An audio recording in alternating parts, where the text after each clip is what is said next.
Hey guys, we are rolling on this truck. Trying to get this thing back as one piece has got a pretty big challenge actually. We got a lot of the body work is all done. The cab is just sitting on the chassis right now. We started doing some wet sanding and some buffing on it and getting the paint correction done because we painted it in the garage here. We got a lot of dust and debris and stuff in it, which is pretty common, so it's pretty normal. You got to wet sand and buff but when you do, the results can be just remarkable. And pretty happy to take this thing from the work truck, beat up, dented up truck, and turn it into something that it's turning into now. I think I'm just super happy with that. We got in the back, we got a rolled pan and our tailgate and everything that is all on there, and all new hardware. Everything on this thing is pretty much new now. All the hardware, all the exhaust we'll be working on next, that'll all be stainless.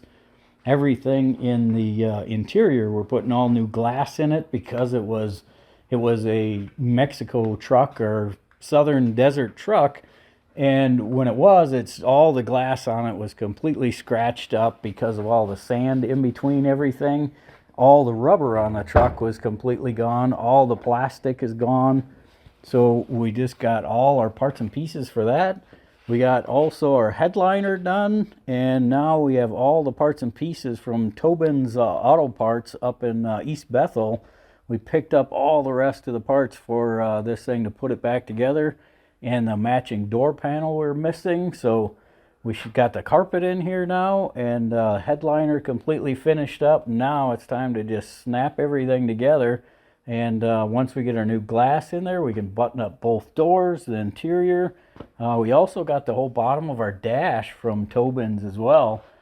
Just awesome. I was able to score all the rest of the parts to take this desert truck and to turn it into something that looks like brand new.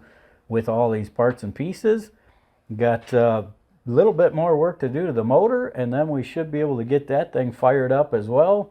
And then the seat, we got one seat bottom we have to upholster yet, and other than that, we can start really slamming this thing together. And I hope you guys join us on the next journey. This is going to be awesome. Let's start throwing this thing together and see what we can make it look like.